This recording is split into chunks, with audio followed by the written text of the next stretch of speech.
Tourism और रोजगार के लिए एक प्रायोरिटी पर है। जैसे टूरिज्म जम्मू कश्मीर का हम लें तो जम्मू कश्मीर के टूरिज्म में आपने देखा होगा कि हमारी कुछ अमाउंट जो है गवर्नमेंट के माध्यम से रिलीज किया गया है कि कल पथराव की स्थिति यहाँ रही है। ऐसी स्थिति में स्टेटहुड बनाकर क्या वो 89 का वातावरण दोबारा ये तथाकथित जो हमारी यहाँ पे सत्ताएं रही हैं वो दोबारा वही हाल लाने की कोशिश कर रही हैं। हमारी चाहे नेशनल कॉन्फ्रेंस की सरकार हो, हमारे यहाँ पीडीपी की सरकार, एक और तो कहीं वो लेटर्स निकाल रहे हैं कि सब साथ लेके चलो हम प्रदर्शन करने चलते हैं। चाहे हमारे प्रधानमंत्री जी हो, चाहे हमारे गृह मंत्री जी हो, भाई अमित शाह जी, उन्होंने हम समय पर यही सचेत और यही हमें एक संकेत दिया है कि जब भी हमारी जम्मू कश्मीर की परिस्थिति नॉर्मल होगी, एक सही वातावरण में हमारी जो विदेशी ताकतें यहाँ पर सक्रिय रहती हैं उनका एक ही रहता है कि भारत में अमनो अमान ना रहे। ये छोटी छुटपुट घटनाएं होती रहती हैं। आज भारत की बागडोर एक सशक्त हाथों में है। हमारे माननीय उपराज्यपाल जम्मू कश्मीर की व्यवस्था को, ज्योग्राफिकल कंडीशंस को सही भांति से, डेमोग्राफी को सही भांति से उन्होंने ऑब्जर्व किया है। हमारे बाबा बर्फानी की यात्रा सुचारू ढंग से चल सके, आप देख रहे हैं कई महीनों से इसकी जो व्यवस्था वो चल रही है। तरह दहाड़ कर भारत की नीतियों को सुदृढ़ बनाते हुए, डिफेंस को मजबूती बनाते हुए, किसी भी इंसिडेंट का अगर शोध लेना होता है तो तुरंत डिसाइसिव होकर आपने भारत को सही मजबूत बनाने के लिए हमेशा तत्पर है। दोस्तों आप जुड़ चुके हैं देखिए पल्स न्यूज के साथ। अगर बात करें भाजपा की पिछले 12 सालों में इतनी सारी अचीवमेंट हुई है, इतना सारा विकास हुआ है, इसी चर्चा को आगे बढ़ाने के लिए एडवोकेट पूर्णिमा शर्मा जी हमारे साथ। मैं पहले तो आपका बहुत स्वागत है। किस तरह से ये 12 साल देख रहे हैं? 12 साल अपने आप में एक इतिहास है। आप किसी भी वर्ग को पूछ लीजिएगा, हमारे प्रधान सेवक जी ने जब भी सत्ता संभाली थी मई महीने 2014 में, तो उन्होंने एक ही संकल्प किया था कि भारत का वो चहुमुखी विकास करेंगे, सब वर्गों को साथ लेके चलेंगे, सबका साथ, सबका विकास, सबका विश्वास और सबका प्रयास। आहिस्ता आहिस्ता एक एक शब्द साथ में जोड़ते हुए पूरे भारतवर्ष की जनता को अपने साथ लेके अगर चलने का किसी प्रधानमंत्री ने प्रयास किया है तो वो पहले प्रधानमंत्री हैं हमारे यशस्वी नरेंद्र भाई मोदी जी, जिन्होंने कभी भी अपने आप को प्रधानमंत्री ना कहते हुए जनता का हमेशा सेवक के रूप में कार्य किया, किसी वर्गों में भेदभाव नहीं किया। हमारी चाहे मुस्लिम बहनें थी, तीन तलाक से कितनी पीड़ित थी, लेकिन राहत अगर किसी ने दिलवाई उनको तो हमारे पहले प्रधानमंत्री नरेंद्र मोदी जी हैं। नेहरू जैसे बहुत से ऐसे प्रधानमंत्री रहे जो जिनका पहला 2 साल का उनका नॉमिनेटेड रहा, उसके बाद उनको इलेक्टेड बनने का, प्रधानमंत्री बनने का उनको मौका मिला। हमारे प्रधानमंत्री 2014 से जनता का विश्वास जीतकर जनता के एक सेवक के रूप में जनता के बीच में कार्यरत हैं, संकल्पित हैं भारत को एक विकसित भारत बनाने के संकल्प से। इन 12 सालों का इतिहास आपको किस किस क्षेत्र का गिनाऊं, निम्न वर्ग से लेके उच्च वर्ग तक कोई ऐसा वर्ग या कोई ऐसी पीढ़ी उन्होंने नहीं छोड़ी जिसके विकास के लिए उन्होंने चिंता ना की हो, चाहे महिला हो, चाहे युवा हो, चाहे हमारे बुजुर्ग हो, चाहे हमारी विदेश नीति हो, सबको समन्वय के साथ एक समुचित विकास को साथ लेते हुए अपने भारतवर्ष का विकास करने का जो उन्होंने संकल्प किया था, जो उन्होंने जिम्मा लिया था, वो उन्होंने विकास में कहीं ना कहीं अग्रसर रहे, तत्पर रहे। आपने देखा होगा, चाहे महिलाओं के क्षेत्र में उनकी सुरक्षा को देख लीजिएगा, चाहे उनको स्वावलंबी बनाने के लिए देख लीजिएगा, चाहे उनको सशक्तिकरण करने के लिए हमारी लखपति दीदियों को अगर पहली बार किसी ने संभाला है तो हमारे यशस्वी प्रधानमंत्री। हमारे किसान वर्ग को कितने कड़े आंदोलन चले, उसके बियॉन्ड भी अगर 6,000 रुपए का अमाउंट डायरेक्ट किसी किसान के आपने जमा राशि होती है तो डायरेक्ट प्रधानमंत्री से चल के उनके जमा कोष में जाती है। हम उनकी एग्रीकल्चर व्यवस्थाएं कैसे सुधर पाए, उनकी बीमा व्यवस्था, उनकी फसलों का बीमा कैसे होकर राहत किसान को दी जाए, अगर चिंता किसी ने की है तो वो हमारे प्रधानमंत्री जी ने किया। डिफेंस को एक मजबूत स्थिति में अगर किसी ने पहुंचाया है, चाहे विदेश नीति हो, चाहे हमारी विकसित नीति हो, सब बाहर वाले देशों में जाकर बहुत कम समय में कितना निवेश भारत में लाकर उन्होंने मेक इन इंडिया को प्रमोशन अगर दिया है, वोकल फॉर लोकल का अगर आह्वान उन्होंने किया है, तो भारत को स्वावलंबी बनाने के लिए उनका एक ही नारा है कि भारत को विदेशों पर डिपेंडेंट नहीं बनाना है, सेल्फ सफिशिएंट और सेल्फ रिलायंट अगर भारत बने, खुद में विकसित बने। मेक इन इंडिया का नारा जो है वो धरातल पर उतर सके ताकि भारत को अपनी पहचान मिल सके। एक समय था जब हमारे प्रधानमंत्री बाहर जाते थे तो उनका पूरा निरीक्षण किया जाता था। आज अपना गर्व जानते हैं विदेशी, हमारे बाहर वाली जो देश हैं, कि कोई हमारा यहाँ का उनके भ्रमण करने के लिए आए या किसी नीति के लिए आए तो वो मोस्ट वेलकम, चाहे वहाँ का बच्चा हो, चाहे वहाँ का आर्टिस्ट हो, चाहे वहाँ का बुजुर्ग हो, चाहे वहाँ पर रहने वाले हमारे भारतीय हो, सब खुले मन से भारत को जो विदेशी हमारे कंट्रीज हैं उसमें वेलकम करने के लिए रहते हैं।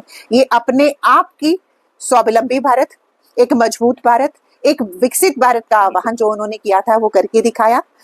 एक और अगर उन्होंने शौचालय बनाए हैं तो दूसरी ओर उन्होंने महिलाओं की सुरक्षा की सोच भी उन्होंने की है।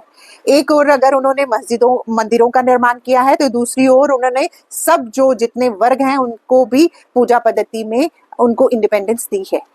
सारे भारत का चहुमुखी विकास हो, ऐसी चिंता उनके मानसिकता में हमेशा रहती है। विपक्ष चाहे कुछ भी बोले, लेकिन फिर भी वो शेर की तरह दहाड़ कर भारत की नीतियों को सुदृढ़ बनाते हुए, डिफेंस को मजबूती बनाते हुए, किसी भी इंसिडेंट का अगर शोध लेना होता है तो तुरंत डिसाइसिव होकर अपने भारत को सही मजबूत बनाने के लिए हमेशा तत्पर रहते हैं। मैम, भारत की अगर बात करें, सबसे बड़ी यात्रा जो अमरनाथ यात्रा को हम मानते हैं, कुछ दिन पहले जम्मू में पथराव हुआ है, यात्रा को खराब करने की कोशिश की गई है, किस तरह से देखते हैं, उन लोगों के लिए क्या मैसेज है? Very true. जब भी हमारी कोई भी यात्रा चलती है तो आतंकियों का या हमारी जो विदेशी ताकतें यहाँ पर सक्रिय रहती हैं उनका एक ही रहता है कि भारत में अमनो अमान ना रहे। ये छोटी छुटपुट घटनाएं होती रहती हैं। आज भारत की बागडोर एक सशक्त हाथों में है। हमारे माननीय उपराज्यपाल जम्मू कश्मीर की व्यवस्था को, ज्योग्राफिकल कंडीशंस को सही भांति से, डेमोग्राफी को सही भांति से उन्होंने ऑब्जर्व किया है। हमारे बाबा बर्फानी की यात्रा सुचारू ढंग से चल सके, आप देख रहे हैं कई महीनों से इसकी जो व्यवस्था वो चल रही है। कंसर्न जितने भी डिपार्टमेंट्स हैं उनको सचेत किया जा रहा है। उनकी इन्वॉल्वमेंट से एक सुरक्षित और व्यवस्थित वे से हमारे बाबा बर्फानी की यात्रा सही चले, ऐसा हमारे माननीय उपराज्यपाल भी पूरे कार्यरत हैं। लेकिन हमें इस सोच से कहीं परे रहना चाहिए कि आज हमारे देश की जो बागडोर है एक सशक्त हाथों में है और हमें निश्चिंतता के साथ जय घोष करते हुए बाबा बर्फानी के उनकी यात्रा की ओर अग्रसर होना चाहिए। कांग्रेस लगातार प्रदर्शन करी महंगाई को लेकर कि जब से भाजपा आई है तब से महंगाई उनके कंट्रोल से बाहर है, किस तरह से देखते हैं, इस पर क्या कहेंगे? कैसी भी परिस्थिति हो, कैसी ही वैश्विक हमारी अलार्म रहे, भारतवर्ष के हमारे सशक्त प्रधानमंत्री जी ने नतमस्तक होकर अपनी जनता का आभार व्यक्त किया है कि कैसी भी समस्या रहे, कैसी भी कंडीशन भारत में रहे, मैं नतमस्तक होकर अपनी जनता का आभार व्यक्त करता हूं कि उन्होंने समय समय पर मेरा साथ देकर भारत को एक नई पोजीशन पे, एक मजबूत स्थिति में लाने में अगर कोई सहयोगी रहा है तो जो हमारी भारत की जनता 140 करोड़ जो हमारी आबादी है, पूरी की पूरी जनता का मैं नतमस्तक होकर आभार व्यक्त करता हूं, जिन्होंने समय समय पर चुनौतियों भरे समय में मेरा साथ पूरक बनके पूरा उन्होंने मेरे साथ चले हैं और भारत को एक सुदृढ़ पोजीशन में उन्होंने लाया है।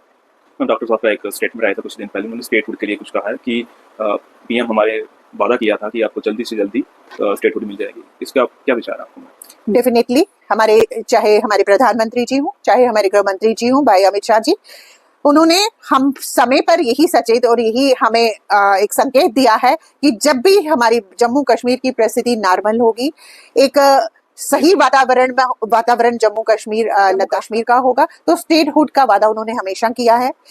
अवलोकन हमेशा चलता है, एनालिसिस एजेंसीज के माध्यम से चलता रहता है। आप खुद ही बोल रहे हैं कि कल पथराव की स्थिति यहाँ रही है।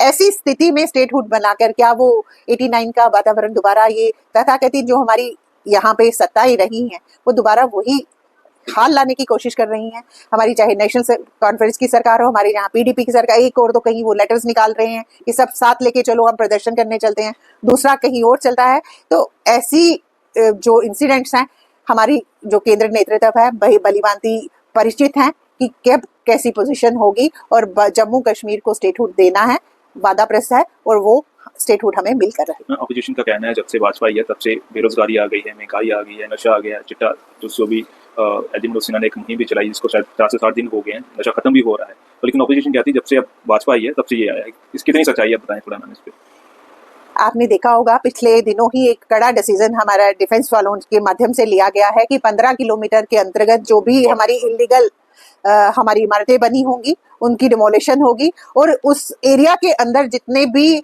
हमारे कुछ ऑब्जेक्शनेबल ऐसे नहीं होंगी उनको वहां से हटाया जाएगा। वो किस लिए उनका इतना कड़ा डिसीजन आया, एक बहुत वेलकम स्टेप है कि अगर हमारी बाउंड्री स्ट्रांग होगी, वहीं पे हमारे ड्रोन आते हैं, वहीं से हमारे हथियारों की सप्लाई होती है, वहीं से हमारी नारकोटिक टेररिज्म वहां से चलता है।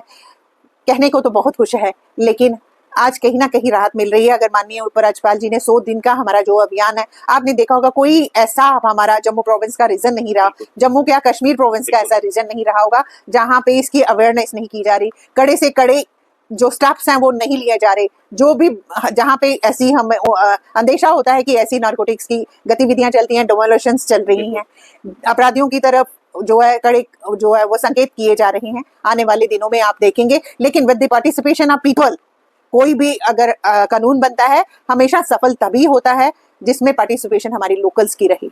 लोकल्स पार्टिसिपेट करेंगे, आप देखेंगे कि जल्द से जल्द अगर जो कदम हमारी एडमिनिस्ट्रेशन जो है, हमारी गवर्नमेंट ने लिया है, उसमें हम तुरंत सफल होंगे। मैम, नीट का पेपर लीक होता है, उसके साथ कई ऐसे पेपर थे वो लीक हुए थे, जो छोटे छोटे बच्चे हैं जिन्होंने पूरी साल मेहनत की होती है, उन्होंने सुसाइड की है। मैम, किस तरह से देखती हैं? आपने देखा होगा हमारे धर्मेंद्र प्रधान जी ने बहुत ही पारदर्शिता के साथ, समय ना व्यर्थ में घुमाते हुए नीट का तुरंत एक्शन लिया गया। जो भी इसमें इन्वॉल्व थे उनके अगेंस्ट एक्शन किया गया और तुरंत डेट जो है वो उन्होंने घोषित की और नीट के पेपर हुए।